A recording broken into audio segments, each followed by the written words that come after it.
Iconoclast Radio.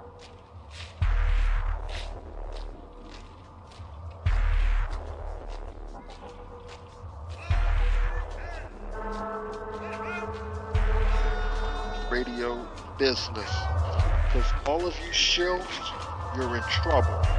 And I'm coming for you. I heard that. Guaranteed. Now, first of all, to those of you who are concerned about infighting on Patriot Radio, first of all, this is not Patriot Radio. This is not cult member land. Don't get it twisted. There will not be any infighting going on because we guarantee and assure knockouts. So if we can ever get your cult leader to get interviewed, yeah, right. We're coming for him, though. It's on and popping, as they say. All the lies, stop now. Now, if you're doing what you're supposed to, and you're not a gatekeeper, you're not a cult leader, and you're doing what you're supposed to be doing, and that is creating leaders. I'm not looking to lead, I'm looking to create leaders. So, this radio is about results, and you're going to get plenty of them if you will just listen and stop being cult members. Okay, this is Paul Ironshore, the host of Iconoclast Radio, and with us today we have a very interesting gentleman named George Green. He's the founder of, I would say, some very, maybe we could call it liberation knowledge. It's called Global Insights. He got a website. It's called www.nohoax.com, right? That's correct. Okay, so we only probably got like a half an hour, so I would like you to just tell us what is the most important information that you see that is, I mean, when we talk about information, I'm saying the most serious things that you see people need to understand as far as the, what is the most important things that people need to know? Well, frankly, when you do the question out there are several avenues which is more important. Most people's first thing they're going to do is look at how do they take care of themselves. The big thing is to look in the so-called secret government and see what it is. On my website, we have a site called Armageddon, the Plan 2000. Now, this plan tells what the globalist position is on what's going on in the world. Paul, right now, you and I are talking, there's 300,000 people that are being added to the planet every day. Every 10 days, there's 3 million more. And what has occurred in the past is that they've set in motion into a position where they're going to reduce the world's population down to a goal of 500 million. Now, these documentations are basically laid out on my website, nohoax.com, and I was unfortunately part of the group that was planning on it because at that point it made logical sense. I mean, we got the world at 6.8 billion people on it right now, as you and I are talking. And the problem is 40% of the world's existing on less than $2 a day, and then we have the United States existing in a position of basically servitude or indebtedness to a few people. Now, I used to run around with these people, and we considered people outside of our own group expendable containers. And basically, because if you weren't producing what they wanted to, then you'd be eliminated, released, fired, terminated. At that time, again, we used the word extendable containers or useless eaters. Today, when you go down and get a job, you're considered nothing more than a human resource.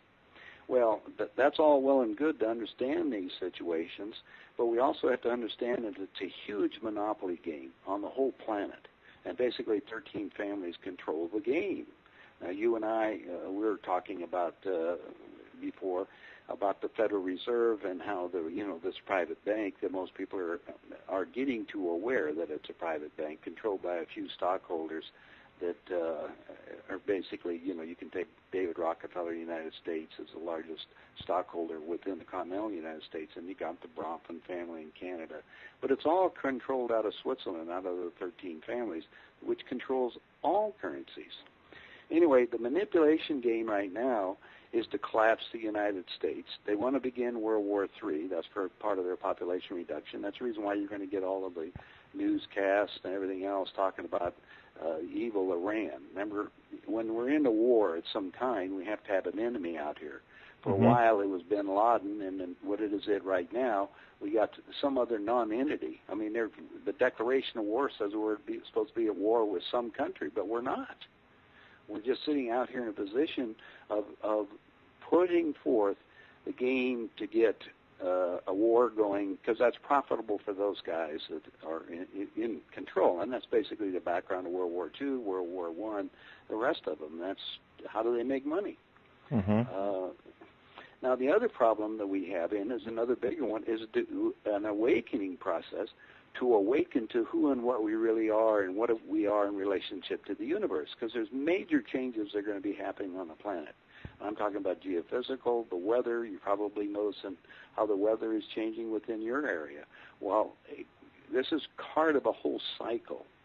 A cycle of our planet as it's spinning around our sun. Our solar system is spinning around the central sun of the Pleiades called Alcyon, and the cycle is about 26,000 years. We're entering into another cycle called the Monastic Ring or the Photon Belt, where amazing energies are starting to hit the planet right now, which not only what we've done to the planet, but what these energies are going to be doing. So expect major earthquakes, major winds higher than 300 to 400 miles an hour on the surface of the planet, major droughts. Food resources are basically gone all over. We used to have a lot of reserves, as you know, in the United States, but we don't have anything anymore.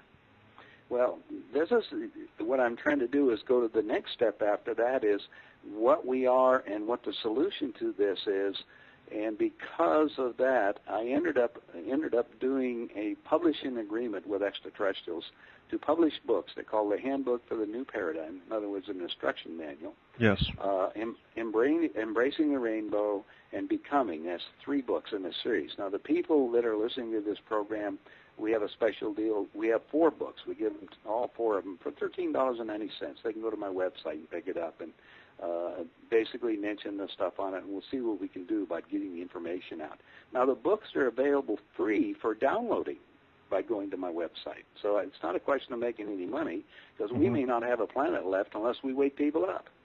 And that's basically what my thing is, to waken people up to who and what you are, which is basically a spirit inside this rent-a-wreck, or the body you consider what you have, that is being totally manipulated by a few people again. I mean, your foods, genetically modified stuff, everything that's going on is in a part of the process of their population reduction. They learn incredible stuff on how to make money while they're killing us off.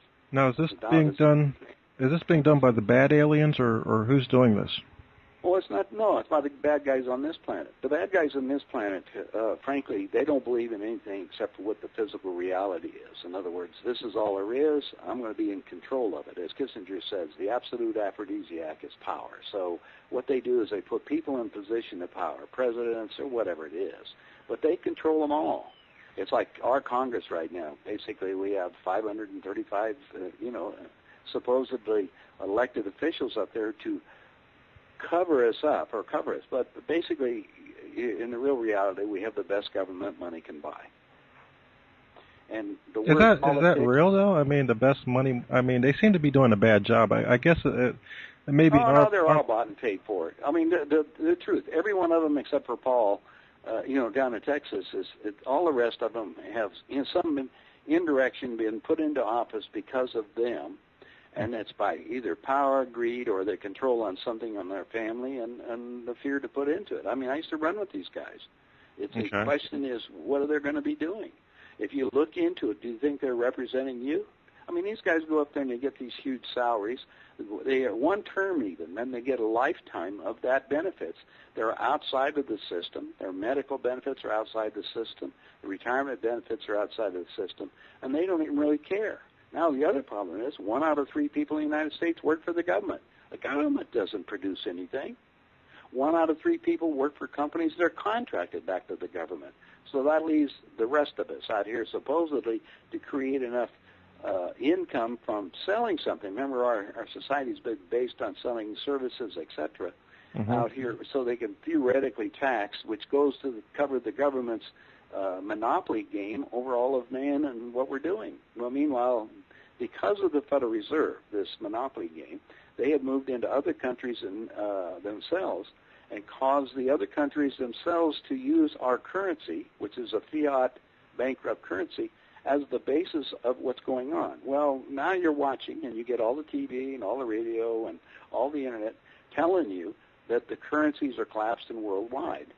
So the suggestion at that point, if your dollar is going away and it's worthless, I mean, they've been using it as long as people thought it was worth something, and now they know it's not. The history of the planet, Paul, the history of the planet is when all of the paper money goes away. It's like the end of World War II. When Germany collapsed, and they had all the stocks and everything, it was all worthless. It was toilet paper. But the real money was gold and silver. So I'm urging your listeners to buy gold and silver. That's all I can tell you. Because at some point, this game's all coming apart. Now, where do the aliens fit in all this? I know that they're in the Pleiades, but there are other places too, right? Well, let me give your listeners a little bit of my direct connection. When I was in the Air Force, I was stationed at the Air Force Research and Development Center, which is out in the Mojave Desert. It was Edwards Air Force Base. And one morning I did the post-flight inspection on the X-15. That's the forerunner of the space shuttle. And it's basically nothing more than a rocket on skids. Anyway, it lands out in the desert. And I went out to do my inspection. I finished the inspection. It was about, 10 o'clock in the morning, frankly. And there was a couple of hangars I hadn't been into. I just went over one of the hangars. I walked in, and there's a big circular craft. It was a round craft, kind of like an upside-down dish, but silver. I was kind of interested, and I'm 10 feet away from it. So I thought, well, this is super. I've been working on all the top-secret things we had. So I come back and asked my CO about it, and he said, look, it's an ion-powered, I-O-N, ion-powered craft designed by Sikorsky for use in outer space. Yeah, and I said, oh, great. When can I work on it? He says, you can't. It's still a civilian project. Well, it was late in the morning, and when the temperature gets over 100 degrees, they let you off. Well, they let me off because it was over 100. This is at 10 in the morning. Anyway, I went back to my room. My buddy I just happened to be running around with happened to be the base photographer, and I says, get me some pictures of the round craft. He was giving me everything else. And he said, what'd they tell you? And he proceeded to show me pictures of the spacecraft. Well, you'll never forget that if you're next to one. But the 2 dead aliens got my attention. Now, these were similar to the ones you see in the movies, the little grays, as they call them, the little men that come out. Anyway, I never saw the aliens. All I saw was the alien craft. Well, now I was a little mad because I was cleared for top secret. Why did my commander lie to me? So I went down and asked him. And his response was, when the government's ready to tell the truth about UFOs and ETs, they will. Until then, stick to the Sikorsky story. So I did. 1984, I built a house in Aspen, and my housekeeper it came up and had this incredible photographic book. It's called UFO Contact from the Pleiades, where pictures of exactly the same thing I saw at Edwards Air Force Base. Now, that got my attention. I mean, here's some civilian out here showing me pictures of craft that I saw. Why hadn't the government come forth with the truth about ETs? Well, I flew down to Phoenix, and I talked to this couple who claimed to be in contact with a guy in Switzerland, who claimed to be in contact with beings from the star system, the Pleiades, who said that they engineered planet Earth for 500 million people. Interesting scenario. And then I said, look, I don't know anything about that. All I know is that those pictures are real. And I entered into a financial arrangement with them, Paul. So I put up the money for publishing more books, and I also put money into a movie that was being made on it. And the idea was that I could go, indirectly help them. Now, at that time, I was playing Monopoly myself. I mean, I was building shopping centers, office buildings, and motels, restaurants in 22 states. So, I got to see the things for what they were. But anyway, at the end of 90 days, the guys down there sent me back the accounting, and my agreement was I loaned them the money, but I wanted my money back, and then they could do whatever they wanted to. Well, I didn't get a check back, so I was really mad. So what I did was grab a plane and flew off to Switzerland and find out for myself. Well, because we don't have a lot of time, basically what it amounted to is I ended up being in contact with the extraterrestrials, making an agreement with them to disseminate information so people can wake up and do it themselves. And they also can be in contact themselves. In fact, the instructions are in the handbook in the series on how each one of your listeners can be in contact yourself with the ETs and be part of what we call the ground crew. In other words, people that will assist the transition of the planet, because according to them, we're going to lose most of the world's population. It will be back down to less than 500 million.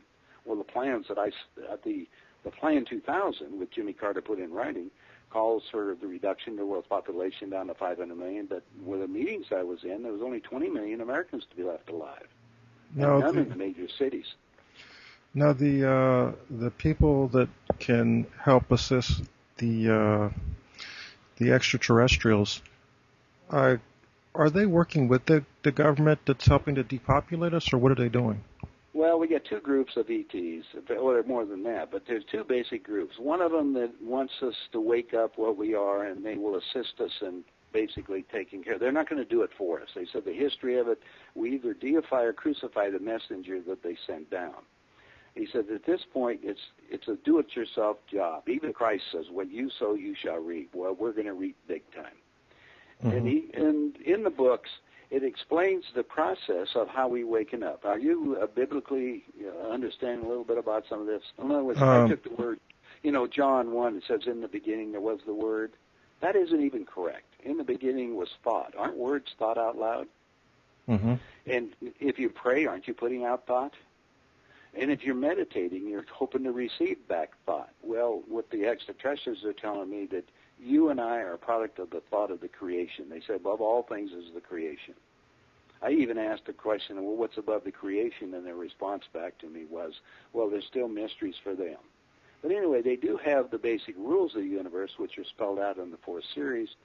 And also, like I say, your listeners can go up to my website and read them. They're, for free. All I did was agree to publish the material.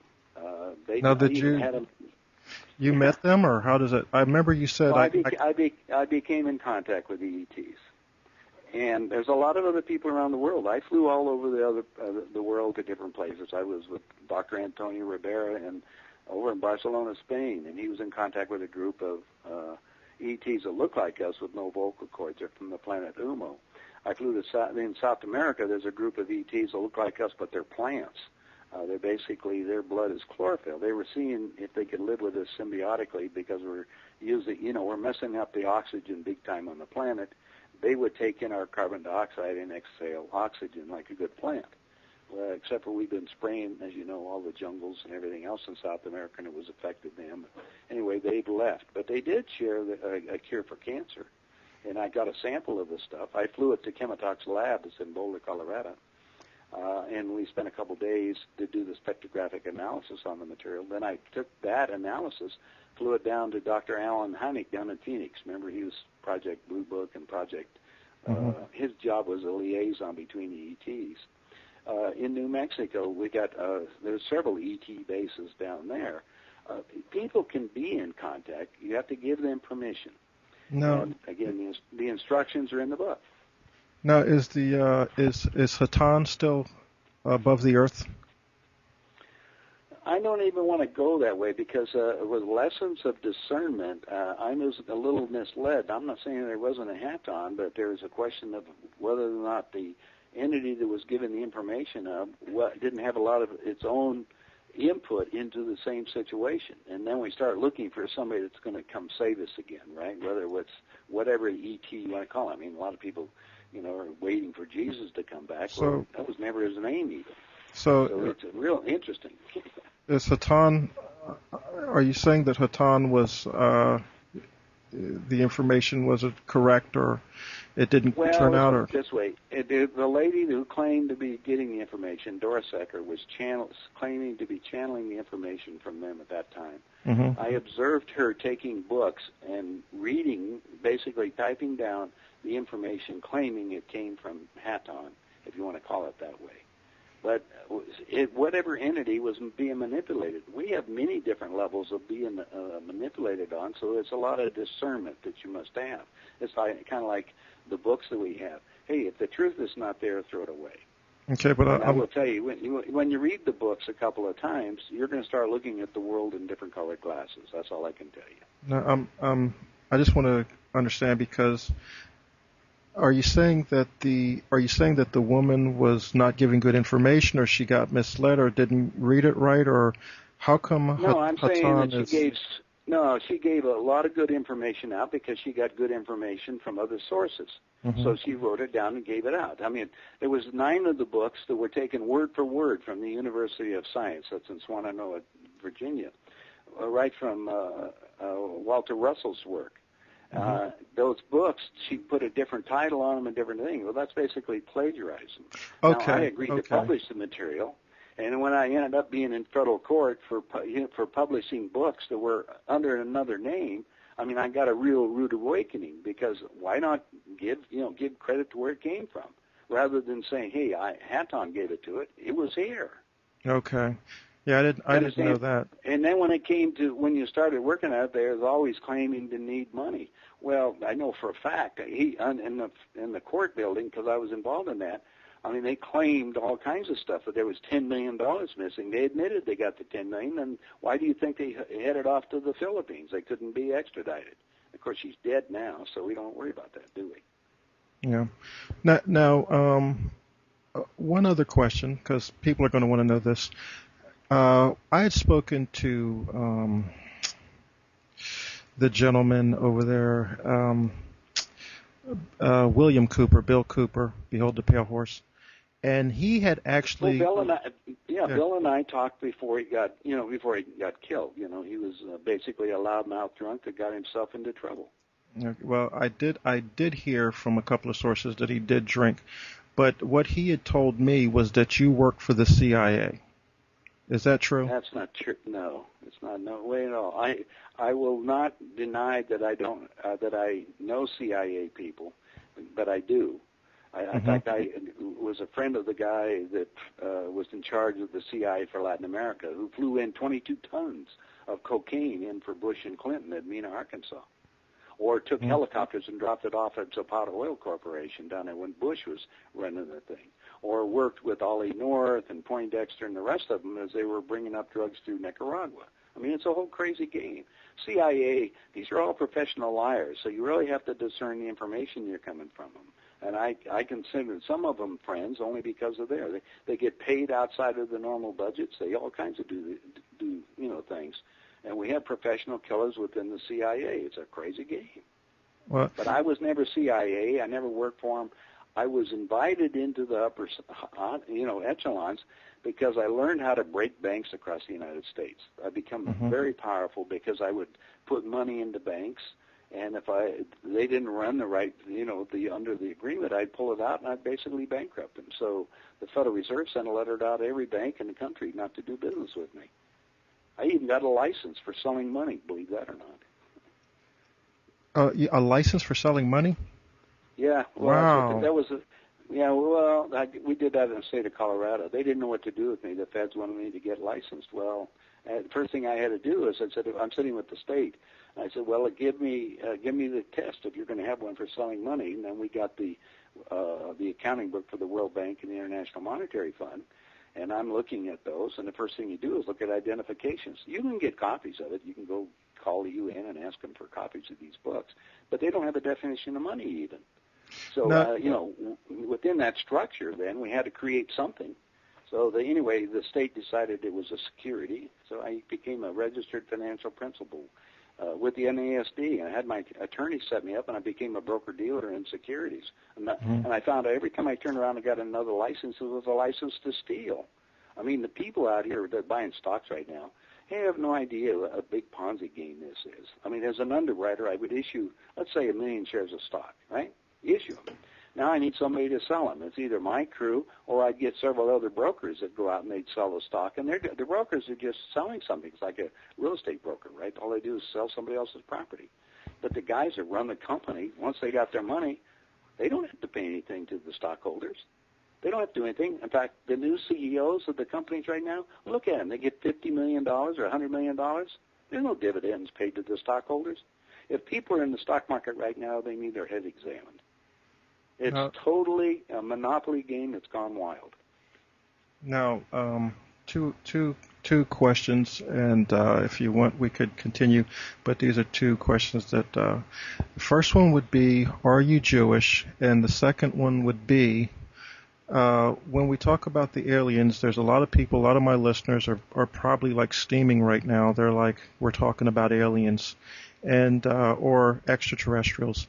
And of course, some of my listeners are, they would agree with you that there are extraterrestrials. But how do you convince my other listeners that are kind of like, they don't understand where this is coming from? How do you convince them? Because a lot of times they're always asking, just give me that one piece of proof that proves it. Well, first of all, the ETs have been given all kinds of proof, and all you have is the media to disprove it. Look at the crop circles all around the country, all around the world, as a matter of fact. They're not only here, Canada, England, Russia, China. They're every place. Now, what's the purpose of the crop circles from the extraterrestrials? A, to make people ponder what they are. The second thing, really, these are energy zones around the planet where they're trying to keep the planet stabilized before it flips on its axis again. Now, the other problem that you have is you can have 100,000 people watch the ET craft over Phoenix, for instance. Remember the Phoenix Lights are over Mexico City, over all kinds of places. And you also get people reporting seeing craft occasionally all over the place. I have an FAA tape where one of our pilots, I think it was on Delta Airlines, was flying from Alaska to Japan and had a craft that was several football fields across, followed him for over an hour and a half. Now he's reporting and he's talking on the air. This is a FAA transmission between him and the ground. So there's a lot of them out here. Now the question is, the question is for yourself, if you read the first book of Genesis that talks about the gods coming down, where do they come down from? What does extraterrestrial mean? In fact, when you, quote, leave this veil of forgetfulness, where do you go? You go above, or the soul itself will migrate to the next level. Now, the other question that you asked me, was I Jewish? Now we got this is a compounding program. Number one, the word Jew did not even occur in the English language until the 18th century. I don't know if you're aware of that. First, yes, appeared in a play by Sheridan in the year 1775, and the play was called The Rivals. Prior to that, it was spelled different. What had happened, there was a group of people, the Khazars, if you want to call it, the Mongolian Nordic tribe that run over Europe, basically the bankers at that time, and there was an uprising against them. So the same thing, they went after these Khazarians, and they looked around the world, and they moved to basically merged themselves in with the Judeans in the country of Judea. And that became, now you get two sections of that, the Ashkenazi and Sephardic, right? And now you come back to the next thing. Where else did they appear around the world? And what is the purpose? Now, I have a lot of, I had a house in Beverly Hills, so I had a lot of so-called Jewish friends. When we started analyzing it, the problem within that structure, there's a group that we call them Zionists. And Zionists don't want world control. So next the question is, where did they come from? Well, we all come from different star systems. There's about, 6 or 7 major stars that provided people on the planet. Where do you think we got all the colors? The Anunnaki engineered the original beings on the planet, and we had, like the blacks were set up to mine gold out of Africa. Then you've got the Chinese come from one place. Each of them had their history around. When I was over in Japan, the most ancient documents there said they came from a boat from the sky. Well, if you read in Ezekiel, he talks about a wheel within a wheel, right? There's a lot of people that've got research. Probably Zecharia Sitchin has done the best job. If you read any of his books, and he translated the Sumerian tablets. Remember the Sumars that run all over Europe? They had the stone tablets, and he translated them, which gave you the history of this planet. Now, history is 2 words, right? His story. Always written by the victor. So you want to discern all the information, and as the ETs say, the truth is on the planet. You just have to discern it and put it together. They're not going to do it for us. They said, we've come down and met with your leaders, and what ends up happening, power and ego takes over, and the ETs, some of them again, they don't want to have anything to do with it. Again, there's some that are assisting the guys to help reduce the world's population. What they want is the world's resources. They don't even want us. We're just kind of useless to them.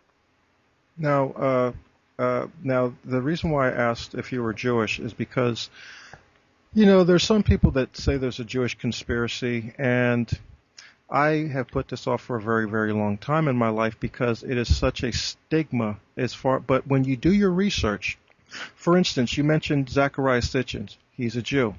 You can go to Disclosure Project, and I forget the doctor's name, but what I did when I seen the Disclosure Project was I went, when they did that interview at the National Press Club, they spent a little over an hour, and they said if anyone wants to get in contact with us, we're available so you can see our evidence. Well, I called them, and of course I never got a call back, but I noticed that the guy in charge of it was Jew. Then I look at... Well, be careful again. He may be of that. Jew is either a religion or a race or neither, right? It's a created deal. Well, the ancestry makes no difference. It's what it comes down to is what their purpose is today. I don't care what color they are. It's like the ETs that are chlorophyll based that I got involved with, in South America. I don't care what color they are. Hell, they're my brothers. They're coming down here trying to help us. Yeah. And it's the same thing. When we have a group of people, and I'm not saying that they're not this so-called conspiracy. It's an open conspiracy. They just keep changing everything. They say, well, like the Protocols of Zion is a known forgery, right? You've read the book probably. The Protocols is the plan for world takeover. But if you read it, and if they claim in order to discredit it, it's a known forgery. Well, what is a forgery? Isn't that a reproduction of an original? Yeah. Now, there's several people have written books that basically giving the background of that. So, well, we can't attack somebody that's because they supposedly are Jew, and I'm not. I'm not attacking English. them. My background is English and Swedish. Yeah, so, I'm not attacking them, but I as an observer, I must observe the fact that I've seen that as I've seen up on your website, Global Insights, that you have the What Happened on the Moon documentary, which was very informative, and they actually talk about the conspiracy behind the moon, but one thing they didn't get into is that if you look at a lot of these people, if you look at the leaders of the moon hoax, once again, it was all Jewish, and then we could talk about the Jewish bankers. Now, of course, I'm not out to attack or even slander Jews as a whole people, but for some reason, these Jews, they could be put there by the extraterrestrials, maybe. I mean, I don't know why.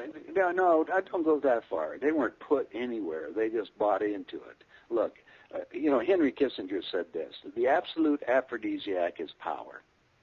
So the people that are drawn back their ego and greed and everything else, they accept that. I mean, they offered me jobs. I become president of companies, and I liquidated them. And I did it just as a game. And that's when they asked me to be the finance chairman for the next president of the United States. Now, you would think that they would have picked one of theirs, but I was good at what I was doing. I declined the offer because I was seeing what they were doing. I mean, I sat in on the meetings for the planned annihilation of most of the planet. I mean, that's not a good picture. And they weren't all Jewish.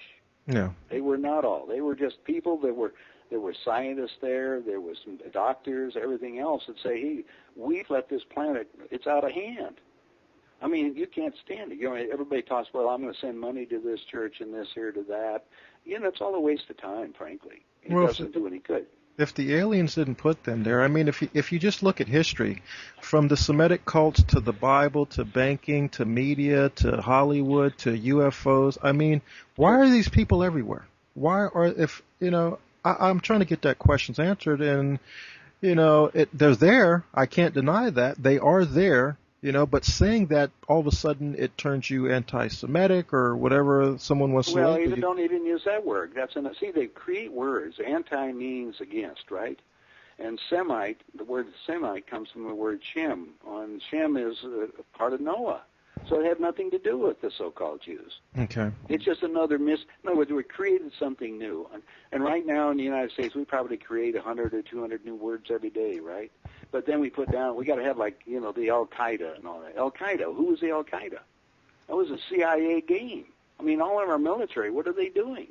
They're going down, the first thing they do, they get in and look at computer games. All our kids that are coming right now are come up on computer games for killing people. Why? Because innately, within yourself, you know you shouldn't kill somebody. I mean, thou shalt not kill, right? Well, the real commandment is thou shalt not murder thy fellow man in thought or deed. Thought or deed, because what you think you make manifest. And what we are is a product of the thought of the manifestation of the creation.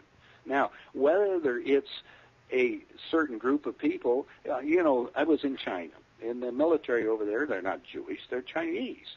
But they said it's 5,000 years, it's our turn to run the world. So they're going to sit down and watch the West blow itself apart. And then they're going to come back. Why do you think they're acquiring all the property and everything else around the world with the dollars that people are taking? I mean, it's like you playing with a Monopoly game again, right? It is a huge Monopoly game, but they own the game. And man itself has allowed themselves to be put into this position. That's all I can tell you. We've done it. In other words, we let somebody else dictate the way we think, what we act. Our school books that we go are selected by committees to only put the information out. You can't get some of the books into schools that tell them because it's somebody else's opinion. I mean, me and my organization, we try to get books, even with, when you're talking about Behold a Pale Horse with Bill Cooper. Now, I was with Bill Cooper for some time, but he was always drunk. In fact, he was out, getting into brawls and everything else, and he was arrested. Can you give me some background on that? Because I don't know a lot about that. But if you have actual firsthand experience, I got a firsthand experience. He was down drinking in town, and the sheriff came in and arrested him, put him in jail overnight, and then gave him a summons to come back and appear in court. He never showed up in court, so they sent 2 officers out to his house, and he started shooting at him. So they returned the fire and killed him. That's a real story about it.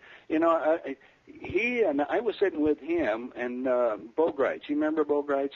He ran for president. He was Bo and I were sitting there, and Bill Cooper come up. And he was half lit. He wanted to go and get in fight. Well, now this is Bo Greitz, right?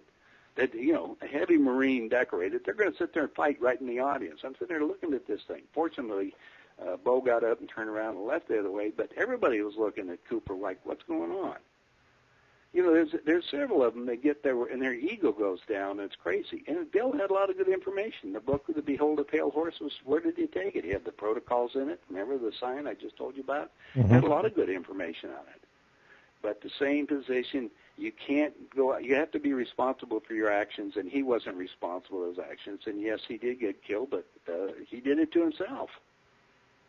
That's what we're going to do on this planet. We're doing it to ourselves. You go down here and all the food you get now is genetically modified. What do you think it's doing? All the water that you're drinking has got, all the poisons they put in it, chloride or fluoride's rat poison. Why don't people say, they don't even allow it in Europe. Why do you allow it here? You understand? It's a responsibility game that we have to look at. Well, they're laying in the bed, so I guess they're going to wake up with fleas or what have you. Well, we're going to wake up. This is the whole thing. It's accelerating. The Plan 2000 was to be culminated by the year 2012 to follow some of the rest of the prophecies. Now, remember, they wrote a lot of this stuff. It's kind of like the Bible was all assembled, 300 years after the fact. And they took a lot of books out of the Bible. If people can find, like the book of Enoch gives you a lot of the truth. Actually, the book of Isaiah is not too bad. I mean, you read them all. That's what I say. Look at them and discern them. Because there's a lot of information and truth in there. But there's a lot of it, whoever was doing the translating on it, maybe make a little misnomer. In other words, something else on it. I mean, we published a book by Dr. Holub, which is that he put out as the gospel truth. He went down and researched a lot of it and got information. When I was in Switzerland with Billy Meyer, they handed me a document called the Talmud of Emmanuel. Emmanuel was Christ's real name. That's in Matthew 1-24, 20-24, depending on the version of the Bible. And most people use the King James Bible, and King James is a blatant homosexual pedophile. I have all the information up on my website. Yeah, I actually read that.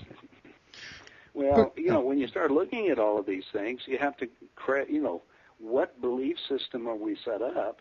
And we have so many different religions or, ways to do it, and it's all based on the minister in charge of the week, right? his interpretation of what the word means. Well, they keep changing the words around. So like you used a couple ones, anti-Semitic and Jewish. Well, anti-Semitic was a created word. Mm-hmm. Anti, against, and Semite, or Noah, right? Shem's relation. And it's kind of even like the word slave. Where did that come from? Do you know where that was? It was the original prisoners from France and England. They were Slavs, S-L-A-V, the white prisoners we brought over to this country. They translated it now. We think it was the blacks from Africa, but Africans were property. They took care of them. They fed them and everything else. What do you think they do with the prisoners? Just, the whites, they were just slaves out here. They were the real slaves, the Slavs. But we've changed the derivation and the words of all these stuff, and that's what you're asking me. And the same problem is connecting with the ETs. There's a lot of ETs that look just like us. There's other ones that are different color. But in the universe, man, we're kind of like the holodeck on Star Trek. There's everything going on. But planet Earth happens to be very interesting. So we're the outback of the universe, frankly. Now, I've overstayed my welcome. We've actually went over about 15 minutes. So just real quick before I thank you for your time and let you go, let's just get this extraterrestrial thing down for my listeners. The extraterrestrials, they are working with the United States or the world government? No, they took, each one of them, Hitler was in contact with the ETs. There's a lot of world leaders that are in contact with ETs. Now, the question is, how do you do discernment and what's their message? Remember, it's discernment all the way down. What agenda does everybody have? And the same thing with the ETs. The group that I'm involved say, hey, we don't want to be involved. In fact, the Pleiadians that I originally was involved with have left the planet.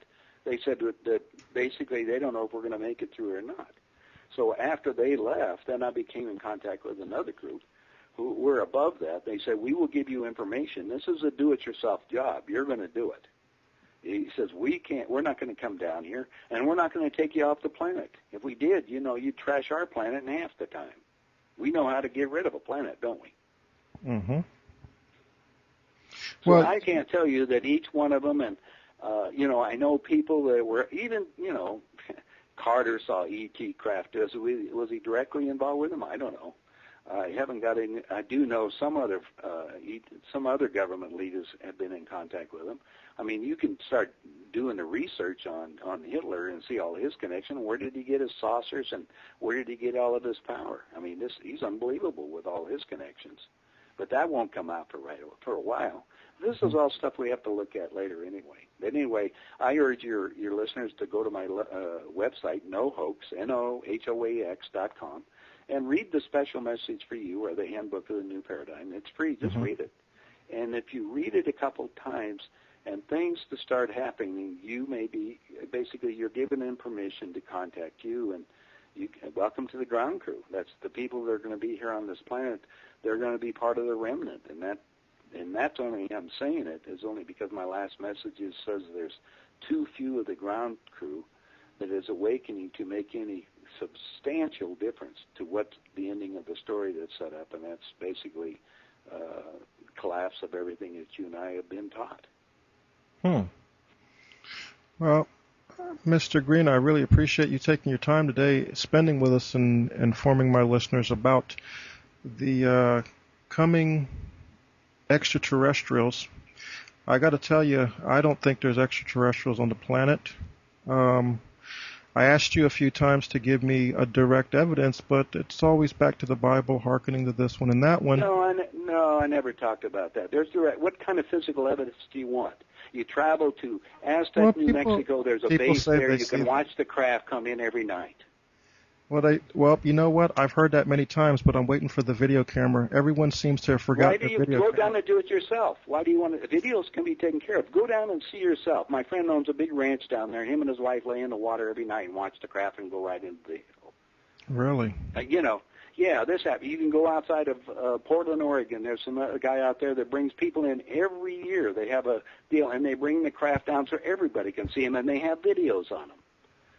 Are you sure? But we're not out. Hey, we're not out to prove it. I'm sitting 10 feet away from an alien spacecraft, and there's a lot of people coming forth with the truth on it. Would it make any difference? How are you going to do it unless you give them permission to communicate yourself? I think that the UFO conspiracy is a government conspiracy. I think that it's I know it's not. it's meant. Again, the only thing I can tell you, I was 10 feet away from one. Okay. Well, I haven't seen one as of yet, and I'll still keep my eyes open, and I'm still keeping an open mind to some. Go look at all the videos. There's all kinds of, even the History Channel's got all kinds of them, and there are all kinds of reports around the world. Anyway, that's your discernment. You do it. What are you going to do about any of it? What are you going to do about the collapsing of the United States? Your votes don't count. Mm-hmm. I hope you got your money in the gold and silver, because the rest of it's not going to count. I think the gold. And then when they asked me to build an enemy prisoner war camp in downtown Las Vegas 10 years ago, I put the contract out for people looking at that. It's there. People in Prump, Nevada, where they're out there right now building up big dissident camps. Watch the TV tonight and see all of the, quote, emergency warnings that they're going to come up in case of something up. The police right now in a lot of cities are being trained now to take care of the hordes that are going to be in the city. And if you're not aware of that, why aren't you? I'm aware of it, but I'm not going to be here. I have enough sense that I know I got to get out of America. And so where are you going to go? Oh, on a trimaran in the middle of the ocean. That's where I'll be at. Yeah. Well, goodbye. Have a good one. All right. That was George Green. He's into aliens, and I appreciate his time. But it's okay to disagree with people. So we'll keep interviewing the alien people. And of course, he hung up right away because he knows that he is full of shit. I was told that he is working with the CIA. I was also told that to be very careful and tread very lightly with George Green. And I asked him, listeners, all you space alien kooks out there. See, I was very respectful to the guy. I thought about really going full bore, but I knew I would have got a goodbye immediately. You see what I'm saying? So I had to just keep him in there, listeners. But one thing's for sure. Remember he brought up Bo Greitz? Well, the person told me that Bo Greit's running mate, I forget what the guy's name is, for president. And matter of fact, the person who told me was not Bill Cooper. I just used Bill Cooper because I knew that he has issues with Bill Cooper. And I think his main issue is not that Bill Cooper's a drunk. Did Bill Cooper drink? Possibly so. Could he possibly been belligerent? Well, I haven't heard that from many sources. I've only heard that from two. And both of them are untrustworthy. One of them is Alex Jones, and the other one is this guy here that I was told by Bo Greitz, basically the person who ran Bo Greit's presidential campaign. I talked to them just before I had this interview with Mr. Green. And I encourage all people who believe this bullshit by George Green, tell him to everything he says on his video, The Big Picture, everything he says from his dad owning a big cattle ranch where they slaughtered. Get the name. Get the name of all of his friends. All these people he said that was his elite friends that he hung out with, go back, find these names, find out if the people really exist, and go interview them. And matter of fact, if you don't have the time or energy, if you could just get me all of the names, if you could just do me the homework, get me the names, find them on Intellius, which is a way of looking up people. Once you put their name in, you can find out what state they're in and so on and so forth. Give me their names, find their locations, what state they're in. I'll do the 411 and get the information and get the numbers, and I will call them for you since you don't want to do the job yourself. But one thing's for certain, this George Green guy is a slime ball who, by the way, George, the person who told me that he was a CIA agent had it verified by Bo Greit's running mate for president, which I forget the guy's name, but when they were told this information that he was a CIA agent, they went and asked the person who was running with Bo Greitz, and they said, Yeah, he's CIA, but but he has good information, huh? And then if you listen to the piece that I did with him, did you see how he said that he was connected with all the slitheriest of characters? Let me tell you what I've learned, people, in my research. I can't prove it as of yet, but all I can tell you is throughout my whole research, I wouldn't call them theories. I would say what looks to be leading in a certain direction. Everyone from Anthony Hilder to Jordan Maxwell, possibly Alex Jones, possibly, but I've never really incorporated him into it. But I guess I could say possibly, since he gets to go to Bohemian Grove and drink wine and smoke cigarettes.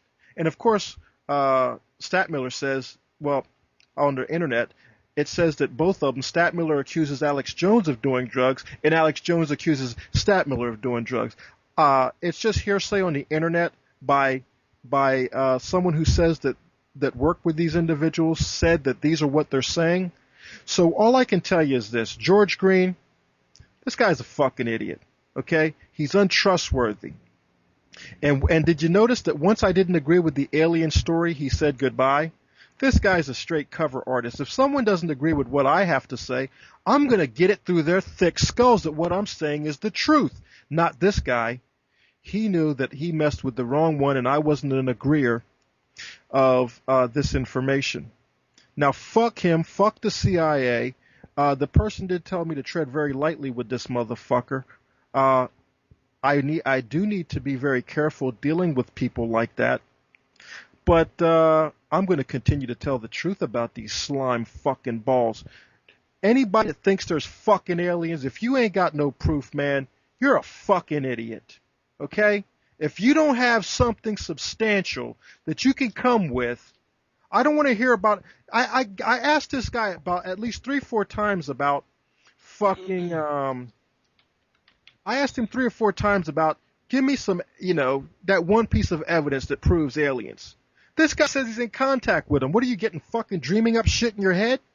Nah. If you read the paradigm for the new, the handbook for the new paradigm, there is some sophisticated philosophy in there, and half truths.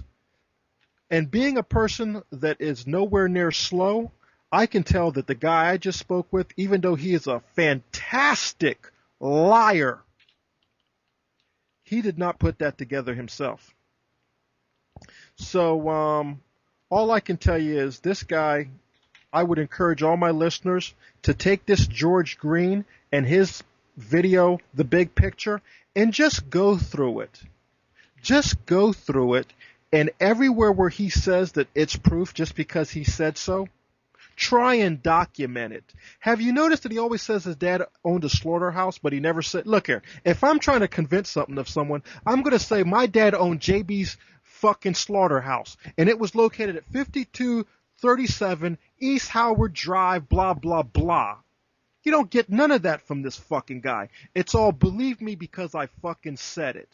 This guy is untrustworthy. And did you notice how I caught him up? Like, he said that we'll know about the aliens. The government won't tell us about them till they see fit to tell us about the aliens. So I go on to ask him, are the aliens working with the U.S. government or the world government? And he's like caught in a dilemma, but he's slick enough to know how to get out of it. This guy is a crafty. And let me tell you another thing about this motherfucker. I am not 100% correct, but my spidey senses are very good. And this guy reminds me of a BDSM, one of these fucking sadomasochist fucks. I think that maybe he was involved with fucking these motherfuckers, like he said. Like he said he was involved. The only he's saying now he was involved with all of the fucking worst criminals on earth. Not even the government, but the criminals that work in the government. CIA. Now, someone said he was CIA. Now, when I said that, he probably didn't know how much information I had behind that comment. So what he said was, oh, yeah, well, I didn't work for him personally, but I have friends. Bitch, I don't have friends that are in the CIA. Huh? You got any comments on this, John? Am I on? I'm just like I couldn't. There's so much of this I wanted to tell that guy, but he would have never stayed on, and I'd have had a show by myself. So I couldn't go too hardball on this guy. But towards the end, when I knew I was going to wrap it up, I had to tell him exactly what I thought. And of course, he didn't want to stick around to prove it to me. He wanted to say goodbye. Yeah, you better say goodbye because you know it's about time for me to break it out. Now that you didn't help me fill up some airtime on my radio program, it's about time to give you a real piece of my mind. And really, and quite frankly, I was trying to be professional about it because that's one thing I want to do, listeners. I don't want to be just an attacker or not respect someone just because they disagree with me. Now, this guy here, I really wanted to tell him a piece of my mind big time, but I slacked off on it a little bit for one particular reason, because this guy is connected to the CIA. And even though I'm a little small fry, who knows what this slime ball could do? But you know what? I think Alex Jones is connected to the CIA. So fuck all you motherfuckers. And as far as the fucking the aliens are coming to get us, or the Earth is fixing to die off, and the aliens said so, man, fuck you. All of you are getting ready to die off. The longer you live, the longer you live, the more you know that life is very fucking short, okay? So, everyone, you're out of here. Get that through your thick skull. Getting all frightened up because an alien said you're out of here. And once again, I'll tell you another thing about this alien movement, listeners, and all you kooks involved with this Jewish conspiracy of fucking aliens. All I can tell you is this.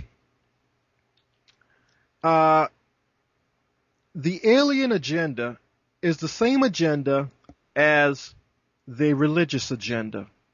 The religious agenda is you're going to get raptured up, and Jesus said it was going to be like this, so there's nothing you can do. It's been prophesied. The alien concept is this. It's aliens involved, and they're off on another planet. They can get to you, but you can't get to them. And so there's no way to stop the alien conspiracy. See, this guy, you know what?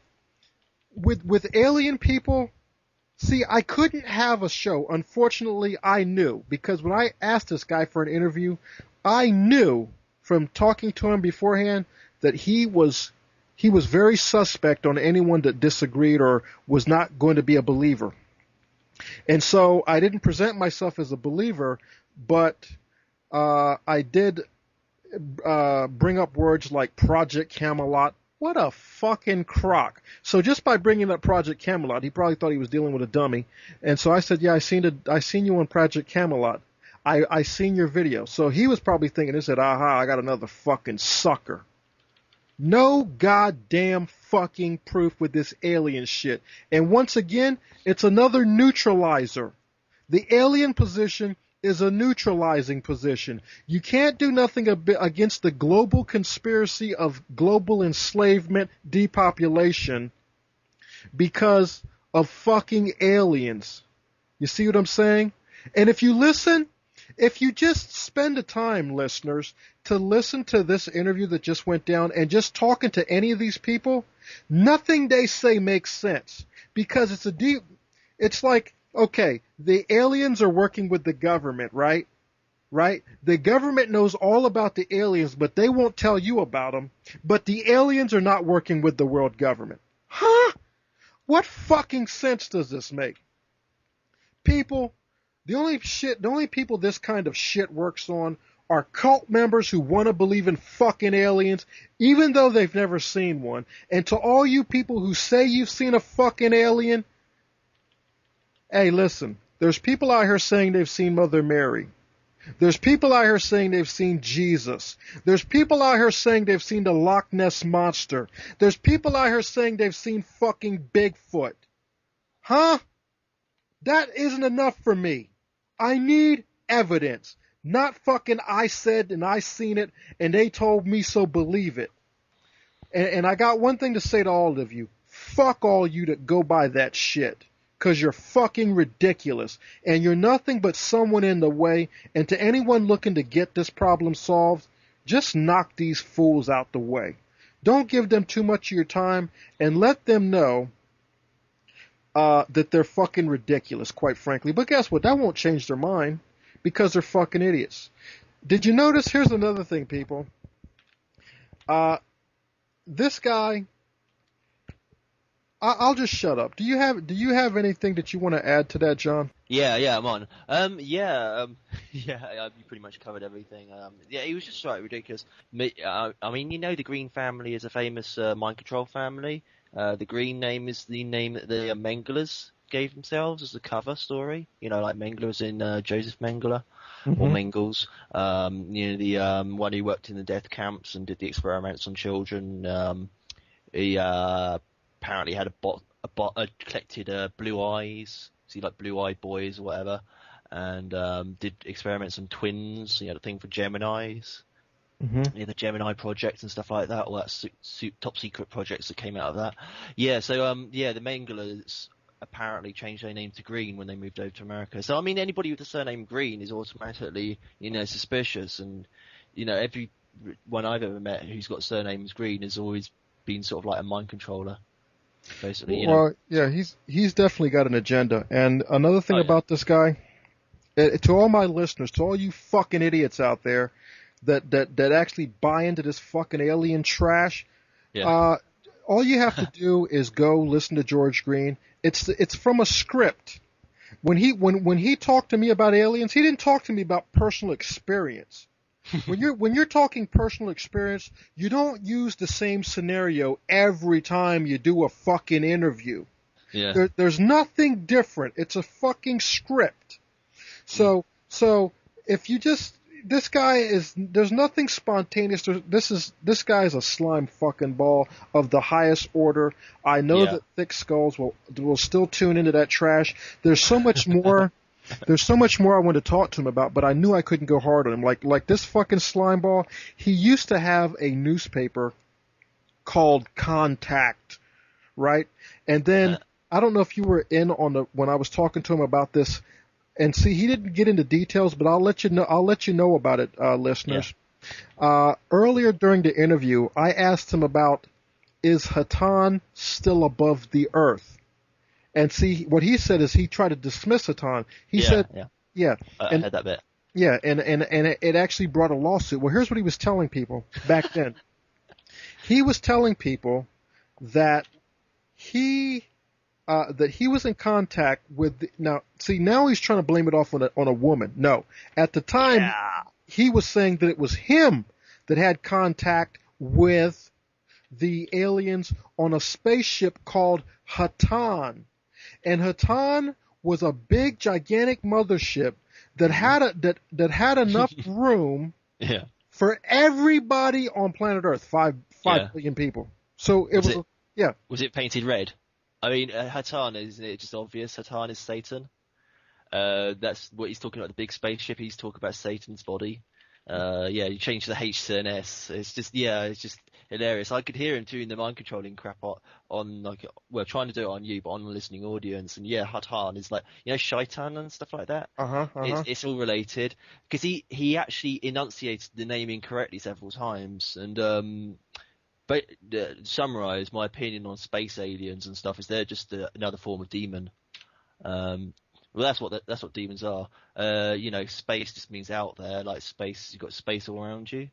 Alien just means foreign. Oh, and also, one I remember, extraterrestrial just means another terrestrial.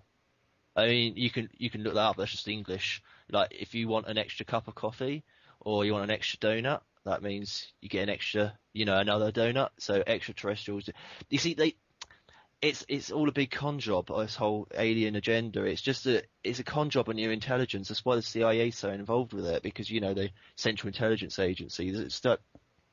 It's a way of duping you, and that's why you'd have the Greens being involved with it. It's just ridiculous, the whole thing. But yeah. Yeah, go ahead.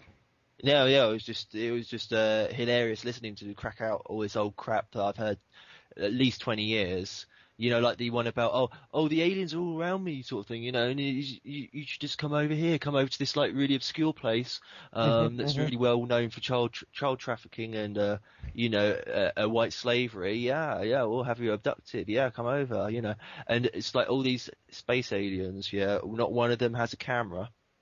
There's trillions and trillions of space aliens all around the universe, and they've already used the excuse, your technology is new to us. That's sort of contradicting the whole Roswell incident bullshit that, we reverse engineered the crashed UFOs at Roswell in, 1947, and from that we got the internet from the crashed spaceship because, of course, they were playing online asteroids or online World of Warcraft, weren't they, when they crashed? Or they didn't want to use their telekinesis and channeling anymore. They decided, you know what, we want to use the fucking internet. Hello.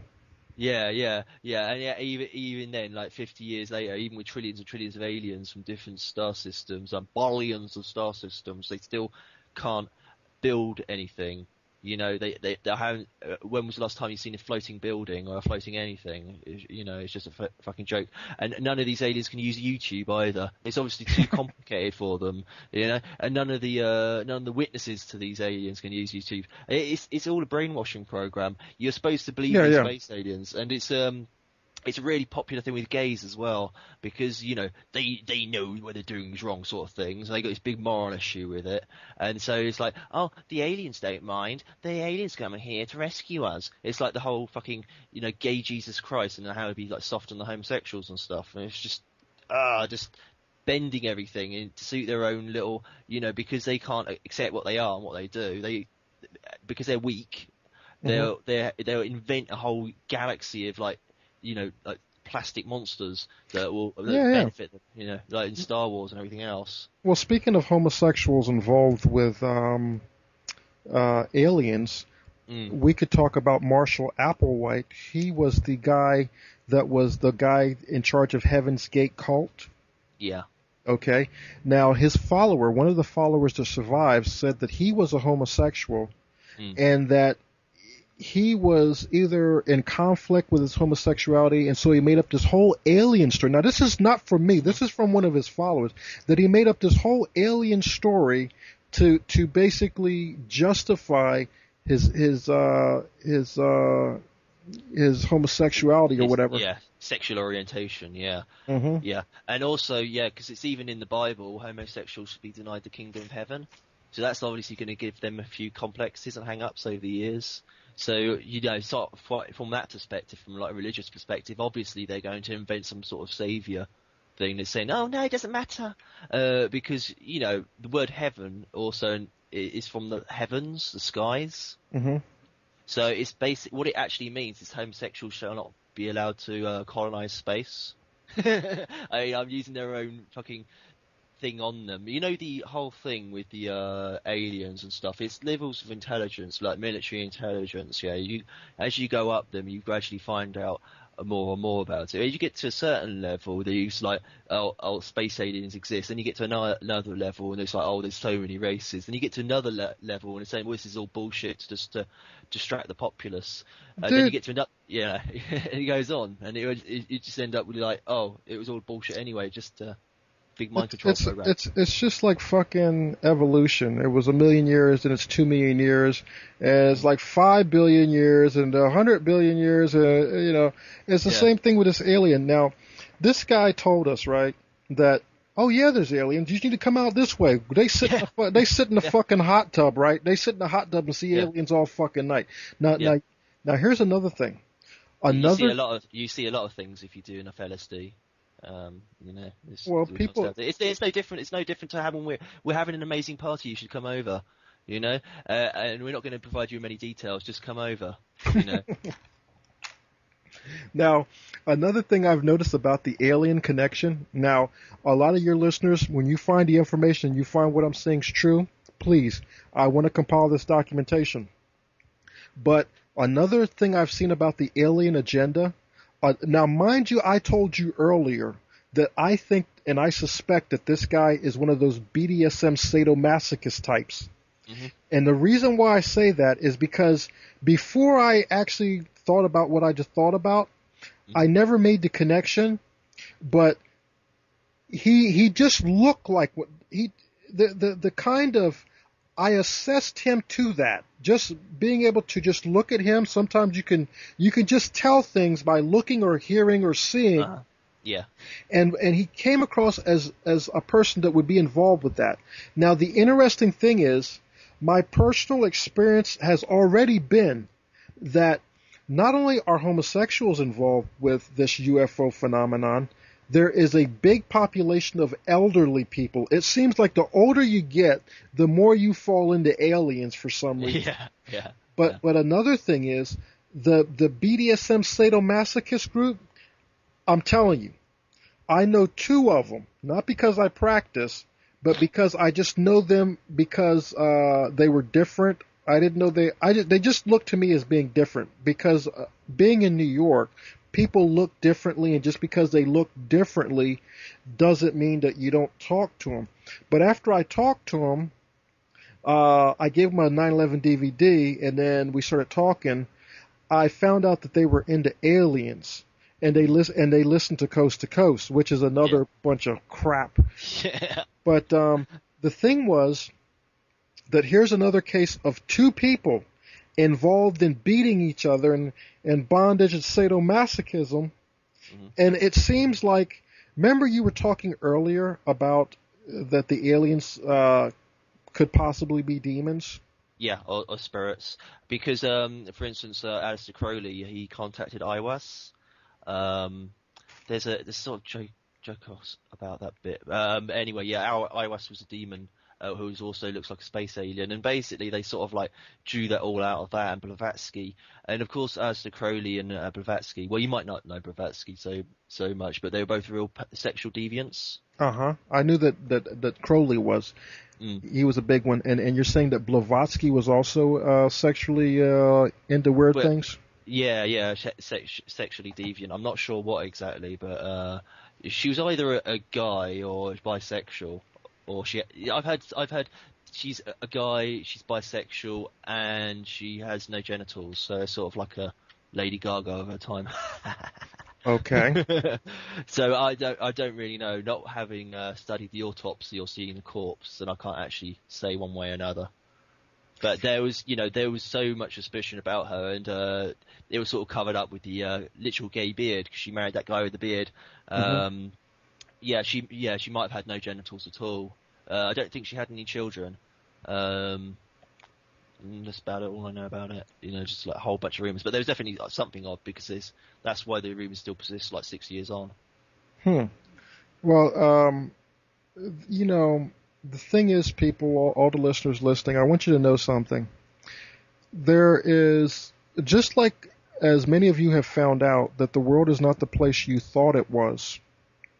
Whether it be that you found out about 9/11, or the truth about the moon landing, or the truth that they lied to you about the HIV/AIDS conspiracy and the mind control behind that, or what have you. Once you see that the world is not what you thought it was, my point in telling you this is, even though you've awakened to a certain level, the Earth could possibly be it is as evil as you have seen that it can be, even in things that are not so well known. But here's my point I want to tell you about, and why I'm telling you this.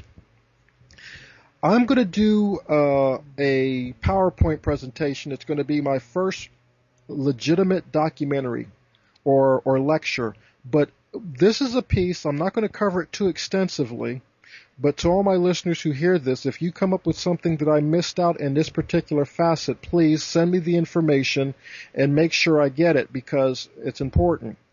But Charles Manson, you've been given a cover story lie about Charles Manson. I've heard everything from, there was a music producer who promised this and that, and he didn't deliver, and so they went out and killed him even though he didn't live there anymore. So let me get this straight. They went out to kill the guy, and when they found out that he didn't live there, they went ahead and killed people that moved in. Huh? No. If you study the Charles Manson scenario, see, the thing about it, people, just because Charles Manson was with the fucking Beach Boys, or a member of the Beach Boys, and so on and so forth, that doesn't mean that he went and killed somebody because they promised a fucking record deal and didn't deliver. Okay? What I can tell you about the Charles Manson is this. Abigail Folger, her boyfriend, Wojtek Frykowski, the woman who died, was that Sharon Tate, Yeah. and let me just tell you, let me just let you in on some secrets here that you don't put together, because you're always looking at someone else to tell you how it is. And it's not just about coming up with your own version. It's being vigilant and finding the most accurate evidence for what could have possibly happened. And what happened with the Charles Manson scenario is this. They went to the house. One of the women that went to the house was being fucked by the people that were in the Sharon Tate group. Okay? It was like some sort of hippie loving, was it? Yeah. Now, one of the women, I can't think of her name because this is old information to me. I'm going to go back and re-look it up and get all the names and places and dates for you when the time comes. But this is old information. This is like 5, 6, 7 years old. I've been knowing about this. Now, the woman that was being fucked had a contact and met the individuals through Jay Sebring, who was the hairdresser to the Stars, but he was also the major drug dealer to the Stars, and he had mafia connections. Now, when they went there, I fully suspect that broke hippies knew that they could rob these people and steal all of their drugs, because we know for certain, come on people, are drug addicts interested in starting a race war, or drug addicts interested in fucking drugs? Of course they're interested in drugs. Mm-hmm. They're not interested in activism. They're not interested in fucking revolution. No, they just want more drugs. They're not sort of people that start going to do long-term planning. Well, they might do, but they'll just fall back on their backs and fall asleep, and then have another, toke or whatever. Yeah, they're not really. Yeah, like you're saying, they're not really that active people. They might start off with it. Yeah. But, when they start taking all the downers and stuff, which is what marijuana and so on are, then you just just sleep around all day. It's like, and you're only interested in getting more of the same drugs. Yeah. So let's look at one thing that people would like to say, that this guy who promised Charlie a record deal, he didn't deliver, and so they sent these people out there to go kill the guy, even though he wasn't there. So guess what? After they killed the persons who weren't there, then they went on to someone else's house. Huh? Now, if they went to go kill a guy because of a record contract or whatever, why the fuck did they go to someone else's house who happened to be involved with drugs also? Now, the bottom line is, it's about drugs. That's the plausible scenario that makes perfect sense. Now, besides that, let me get to the interesting part of all this. The Sharon Tate. Who was Sharon Tate's husband? Roman Polanski, a major fucking pedophile. When I say major, I mean major. I mean one of the worst fucking criminal sexual child predators on the fucking planet. He raped a fucking 13-year-old girl, fed her cocaine and Quaaludes over at whose house? Jack Nicklaus's house. Now come on. Would you take a little girl to someone else's house unless they were involved with the same things? Huh? Would you take a 13-year-old girl and feed her cocaine and Quaaludes and fuck her in Jack Nicklaus's hot tub unless you thought Jack Nicklaus would approve? Does it make good sense? Who would do that in their right mind? Because what would stop Jack Nicklaus from saying, hold up a minute, what the fuck are you doing? Jingle-lingle-lingle, call the fucking police. I got a molester over my house in my hot tub. No, because Jack Nicklaus is one of these motherfuckers. Now, here's the interesting thing. Sharon Tate's husband was Roman Polanski, a sexual predator. Now, when and if you go to iconoclastradio.com, you can go there and see the evidence of what I'm going to tell you now. And that is that when the police got to the murder scene, and we all know about LAPD and how corrupt they are and how they've been involved with the Tupac shooting and still haven't been brought to justice, and how LAPD's officers are in jail for doing bank robberies, and how LAPD, 8 of them just got sentenced to jail for murdering people, and all this stuff. LAPD is a corrupt fucking institution. So when they came to investigate the fucking murder scene, they found pornographic videos of these individuals I'm going to name now. Yul Brynner,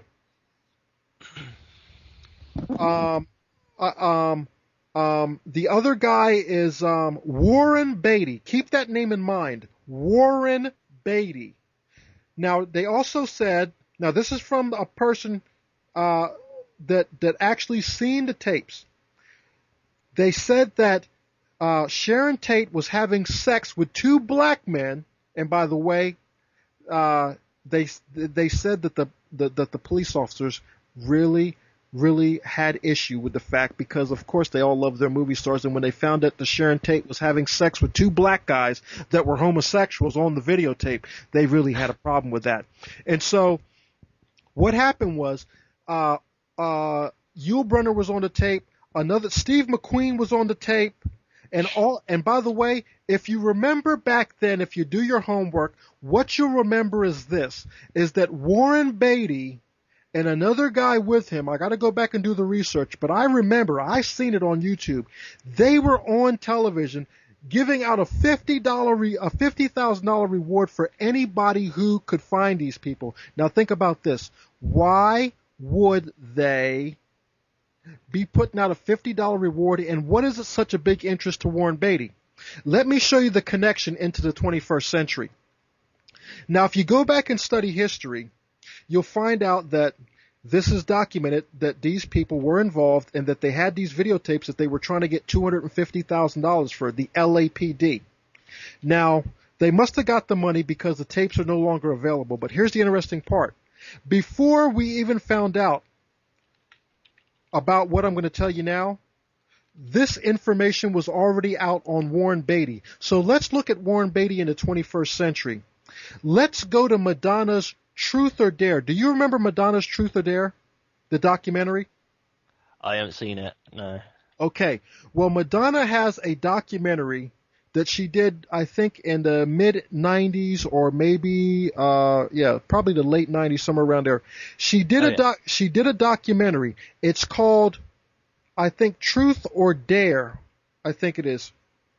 And anyway, in this documentary, it's all about sexual, deviant, BDSM, sadomasochist fucking trash. Now here's the interesting thing.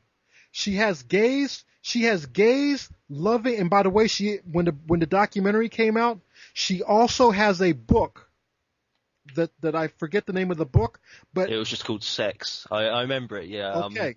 Didn't she give a blowjob to a 2-liter bottle of Coke or something like that? Yeah, I've heard of it. Well, I can't remember, but I remember what I remember about these two things. She had a book and she had a documentary. And both of them, she's having, people are, like, once again, remember I talked to you earlier about 2 gays having sex with a straight woman? Yeah. Well, in Madonna's Truth or Dare, once again, you have 2 black gays or 2 Latino dark-skinned gays having sex with what could be possibly straight or bi women. Now, besides that, here's the interesting thing. At the time, Warren Beatty is going out with Madonna, and Madonna, of course, is dressing up in all this pleather, plastic, latex trash, and doing all the most crazy shit. And she still does it, and to this day, she still does it. So here's my. She's old and rancid. So here's my point.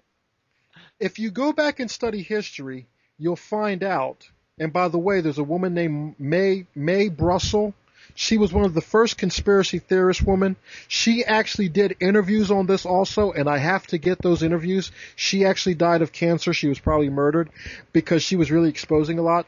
And I guess she was one of the good Jews because she was Jewish, but she was exposing things. And so the thing is, back then, Warren Beatty was into all this sick, deviant stuff. Now, even if you think that you don't have enough evidence back then, you can still follow Warren Beatty into the 21st century with Madonna around all these BDSM, involved with sexual deviant trash, and then who do we have? Warren Beatty, once again, involved with the same sick stuff, and you can take Warren Beatty back all the way to Sharon Tate, and what I think is it was all about drugs, but it could have possibly been about getting their hands on those videotapes, and I can tell you that it could have been a Jewish conspiracy for those videotapes, because what I found regarding Israelis, and I found this out with the Hollywood Madam Heidi Fleiss. Now, Heidi Fleiss's parents claim to be Christian, right? But really they are Jews. Now, here's the interesting thing about Heidi Fleiss. Heidi Fleiss is a Hollywood madam, right? And her main boyfriend was a Jewish producer, the man who was pimping her out slash pimp slash boyfriend. He was a man who was connected to Mossad. And then we find out that all of the women underneath of Heidi Fleiss that she supposedly was the madam of, she was actually, all the people were getting their pagers from a Mossad asset. A person who owned a pager company back then who was basically Mossad. And so all the numbers that were coming into the Mossad, to the pager company, were being documented by Mossad. And of course, they were using the whole prostitution ring as a way of compromising people in Hollywood, politicians, anyone wealthy that was significant that needed to be controlled, and they needed their assistance for their agenda.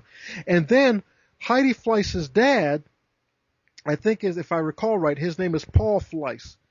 Paul Fleiss is involved with putting out a conspiratorial spin, like, for instance, taking the legitimate HIV/AIDS conspiracy theory, or not theory, but the actual documentation of HIV, and that HIV is not deadly, and what kills you is the medication and the pharmaceutical drugs. And so what we find out is he tried to set himself up in a situation with the HIV movement to in a way where a little kid would die under the care of not taking the pharmaceutical drugs, and found himself in a lawsuit basically trying to shut down the legitimate HIV/AIDS movement. And so what I find is, once again, Jews every fucking word doing something that's not right.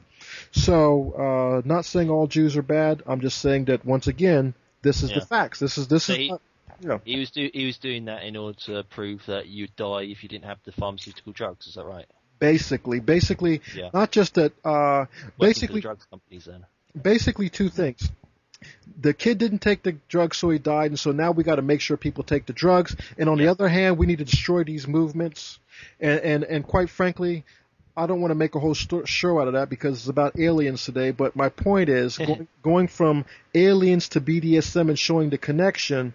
I think my next connection will see how many of these sick sexual people in Hollywood actually sell the Hollywood story, or actually the UFO story. Yeah. But the original name given to AIDS is GRIDS, which was gay-related immune deficiency syndrome. Mm-hmm. And they were really quick to cover that up. If you actually have access to it, you'll find it in New Scientist. I think it's in a few articles in New Scientist, but they would probably have erased that even in the past. So yeah, that would be the connection, because the aliens are out. They got the cure for cancer, obviously, and they had the cure for AIDS as well. And did you hear when that son of a bitch? I mean, people, listen carefully. If you go back and listen to the interview, the man said that the aliens gave him the cure for cancer, and he took it some fucking where. All I can tell you is this. If the man had the cure for cancer, what the fuck is going on right now? Yeah, what's he done with it? All I know is, I mean, people. Yeah, You I have sent to. it to a lab to be analysed, and well, that was like 25 years ago. You said the same story for 25 years. What happened since? Yeah, yeah. That's what I mean. All these stories are just really old ones. They're just really old stories, every single one. The Cure for Cancer, that was in V, the original series of V, in 1980 or so. They had the Cure for Cancer. It's all stuff, it's all stuff that gays are worried about. They're terrified of AIDS and dying of cancer, or catching really bad quality AIDS, really strong AIDS. It's okay, people. I did a portion of a show. George Green. I seen his documentary or his little lecture called "The Big Picture." Total fucking bullshit, and it's something that you have to take his word for it because you'll never prove it. And the thing is, I wanted to do a show on UFOs, but I couldn't do it the way I wanted to because I couldn't get into a debate or an issue and try to. Well, the man came to the table with no evidence. Okay, he didn't. When we got done, I still, if there's an alien somewhere, he didn't tell me how to go get it. You know what I mean? And then he said something about his friends are out in Arizona or New Mexico, where the fuck they are, and they sit in a hot tub every fucking evening and watch aliens go by. Huh? Yeah, right.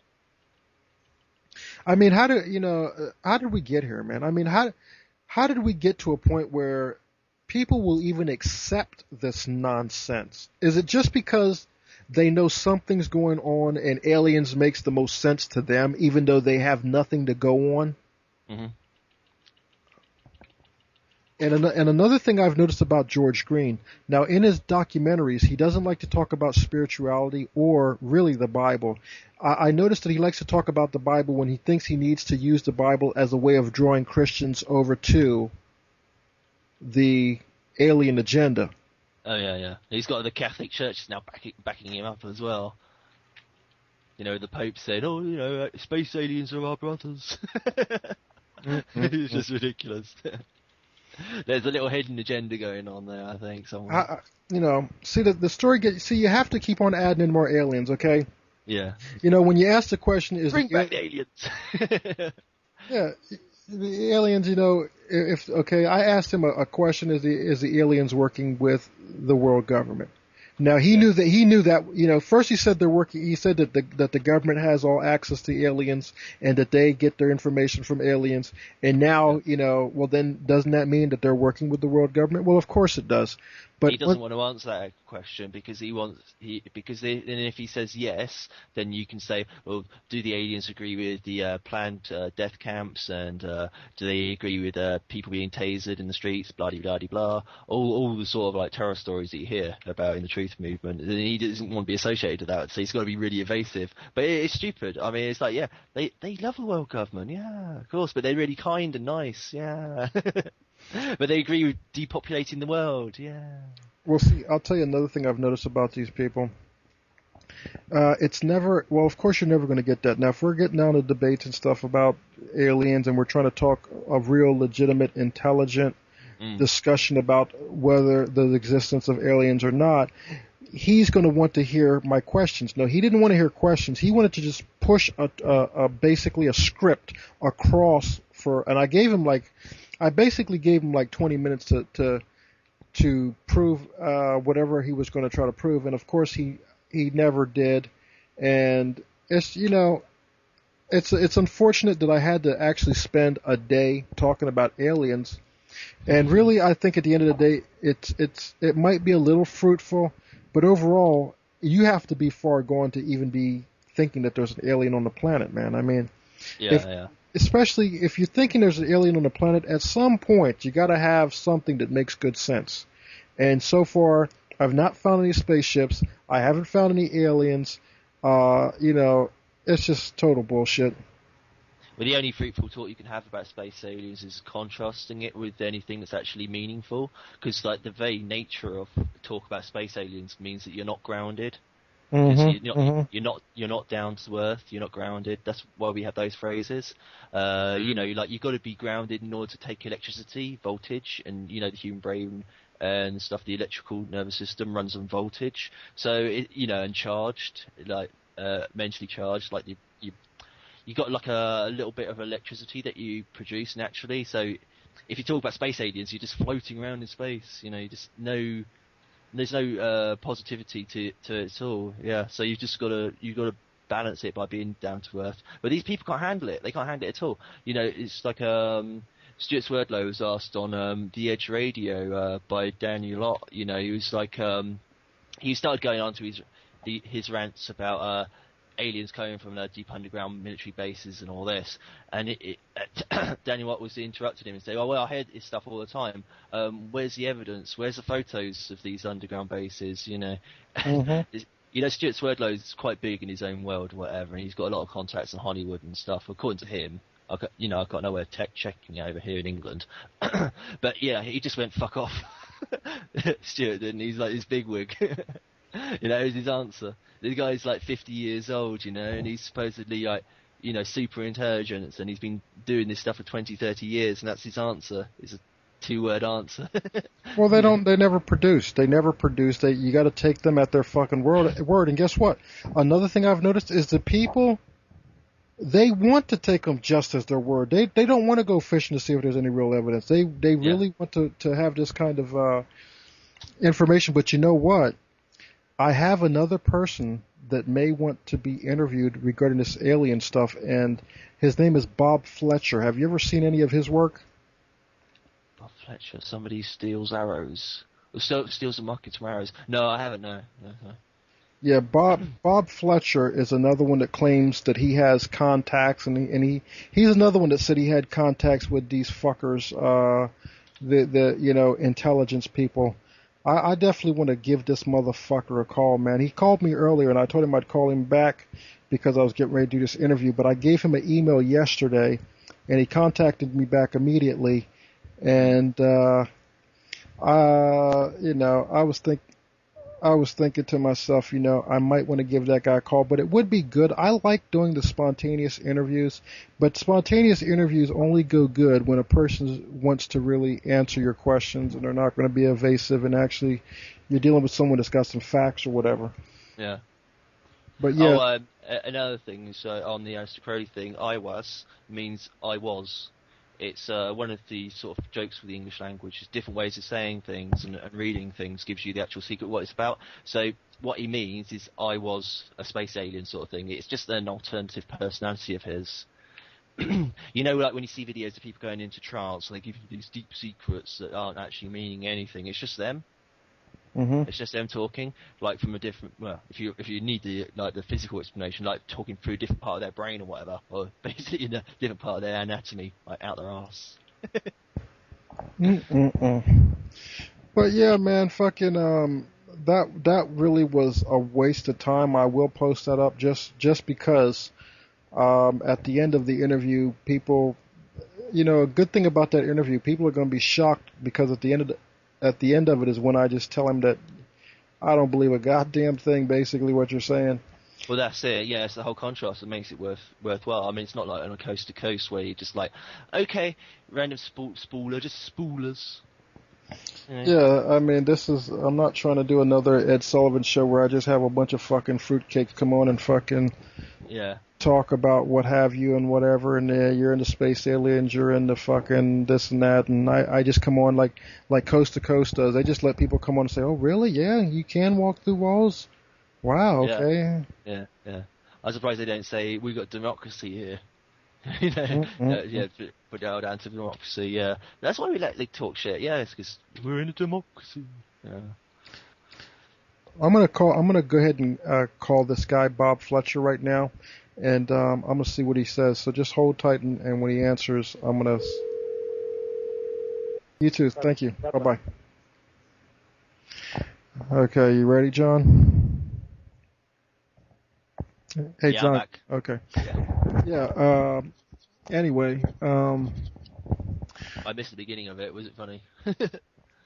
Yeah. Anyway, I got an interview for tomorrow with this guy, and I don't know a lot about him. But see, here's another thing. The reason why I want to do an interview with him is because here's the deal. He said that he was a toy manufacturing company. Yeah. And okay, now here's what he says. After he did his toy manufacturing, that he actually sold his company or somehow he says he sold his company, but that he also stayed on board as the guy to run it. You see? And he said that even though he was the man running the company, that under his nose, that the CIA was using his company as a front for being an arms. They were selling basically arms through his toy company, which I don't understand that. If the CIA is selling arms, why the fuck do they need your toy company in order to get it done? Why do they need him as a puppet manager? Because he doesn't own the company, but he was getting paid wages by who? Obviously the CIA. It's quite confusing, yeah, really, because he's like, when you just like put your noose around your neck and hang yourself, really. Yeah, and see, it makes the story, you know. Yeah, the story makes no sense, but here's the interesting thing about it. Even though the story made absolutely no sense, the local media promoted this guy as such. You see what I'm saying? So to me, it sounds very suspect. Okay, if someone is selling stuff through a company that you don't own anymore, you do one thing: you fucking get up and leave. Yeah, you walk. Yeah. I mean, what is he doing? Running the company as CEO, but not getting paid for it at all.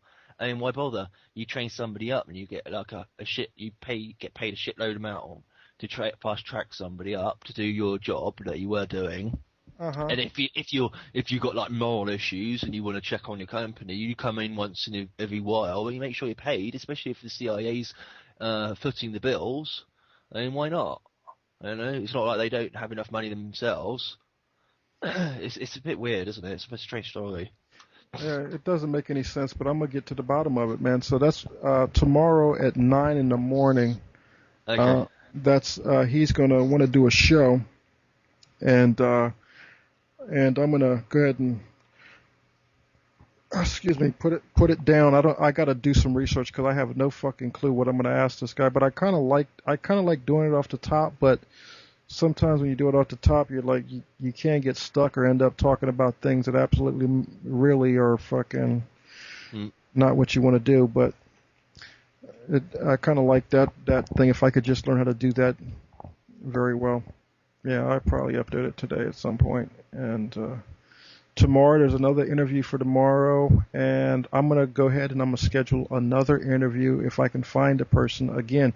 Now, if you can, how far did you get into the Anthony Hilder interview? I got 2 hours into it. I think you were pretty much finishing off. Yeah, that was my Anthony Hilder interview, and that's probably the most interesting to some degree interview I've done. Because of names.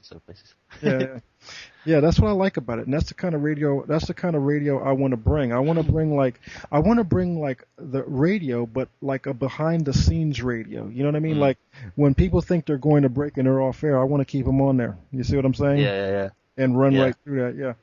Kind of like catch them off guard. Yeah, catch them because sometimes when they're off air, they think they can talk to you any old kind of way, and you can get a little bit more out of them, especially if they think you're just nothing but another fucking used car salesman, fucking radio host trying to plug some dumb shit. So, but yeah, so that was my best interview so far, I think, as far as being more radio-like at least. Yeah. So that's something like a format I'd like to use. Like if I could break it down into commercials, and that way when it comes time for maybe getting to a legitimate radio show or whatever, it'll already be set to go and they can just go ahead and just run it. And I did talk to a guy today. I forget his name. I got to email him I'm going to email him my Anthony J. Hilder show. Yeah. And I might even email him my Jordan Maxwell show or a piece of it. And anyway, he told me to send it to him, so I don't know what might happen. Maybe I might get a show, because I told him, I said, look, I'm not interested in paying for airtime on a radio show.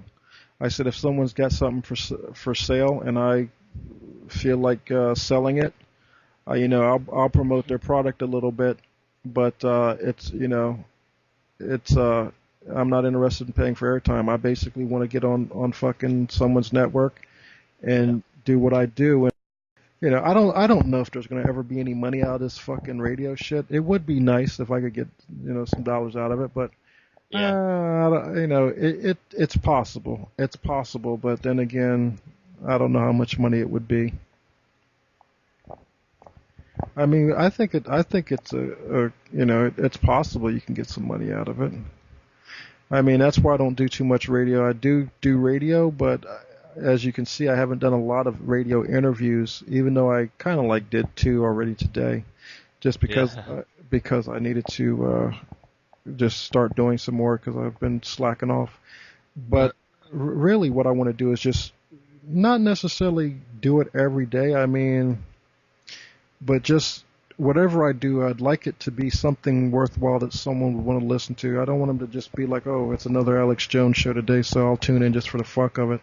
I'd like it to be something interesting. And as you notice, the George Green interview didn't go as planned at all. It was really it was overall horseshit for the most part. It's okay, but it wasn't anything of any significance other than it's going to really shock someone because they're hearing me saying, yeah. Yeah. And then it's more the after interview that made it worth listening to. I know. He's just going out the same old crap he's probably said for 25 years or whatever. Oh man, so I mean that kind of made it, but it wasn't as good as I really wanted to do it more. But I could just tell that anything that was not, going to get too abrasive, he was going to just cancel it right there on the spot. And so, that's basically why I didn't drill Anthony J. Hilder as hard as I could have drilled the living fuck out of Anthony J. Hilder, but I didn't drill Anthony J. Hilder because I respect my elders for the most part, and he is an elderly guy, so I didn't want to be too critical on him, but I did want to answer him. I did want some answers to my questions, and so it went fairly good. Well, I'm not bothered about that sort of stuff at all. I mean, he didn't really say that much. He talked a lot, but nothing really much came out. I mean, he did that one thing about 4 sheets of toilet paper used, and he did it. It was a joke. It cost you 500 million, whatever it was, Croatian dollars. He did it like it was a joke, but he was serious. He was like, I could just imagine him actually giving that away as serious information, but it was funny that he said it to Lenny Bruce as well. I'd like to get fucking David Icke on man, but David Icke, where do you start with that fucking guy, man? There's so much shit that you could fucking tell that a guy or ask him about that's just so fucking ridiculous, man. I think see, that's what another thing I want to do. I don't want to ask the same old fucking questions that someone else has asked. I'd like it to be done in some type of refreshing manner, man. Yeah. Something different. I think that's what's going to, set it apart from everything else. I think that's what people want. They want that spontaneous. They want that something different, refreshing, asking more like a conversational type thing than, They want like a little bit of everything. A little bit of Howard Stern to a degree as far as I mean, when I say Howard Stern, I mean like what I did to him at the very end was not very Sternish-like, but it was kind of when I said, well, I don't agree with just. Yeah. And then he was like, he was really. It didn't go as good as it could have been, but whatever. It was pretty good. He did talk about his CIA connections or whatever, but whatever. It's another radio show. I'll post it up. Yeah. I've got a couple interviews that I was going to wait until I got a bigger audience, actually on a radio station, but I think I'll go ahead and just knock them out because who gives a fuck about radio station or no radio station? It's really about the information. You wouldn't get that much money out of it anyway. And it doesn't make sense because if you're only getting 12 listeners, then you're going to get 12 listeners regardless of what you're playing. So those 12 listeners won't count for much if you're going to 4 million listeners. You know what I mean? Because you're playing to 4 million listeners, but 12 listeners of those 4 million listeners have already heard the show. Oh no, you can't do it because 12 people have already heard it. When you've got an audience of 4 million or whatever, it doesn't make sense really. It's like if it's okay, it's okay as a show. It shouldn't make any difference. A Case to Case does it. They do old shows, and they all do it actually, especially over summer. They all play old shows, archives. Anyway, man, I'll talk to you tomorrow, brother. Yeah, okay. Alright, see ya. Alright, guidance. Bye. Terminate. Well, this concludes our interview. I'm your host, Paul Ironshore, and you've been listening to Iconoclast Radio. You can join us every night at 12 a.m. Eastern Standard Time. If you'd like to call in numbers to call in and join us or be a guest, visit us at myspace.com/Iconoclast Radio. And if you have any issues with anything that we do here, I mean, take a number and get in line. We definitely will be dealing with you. This is truly uncensored radio. And if you've got the sack, just call in.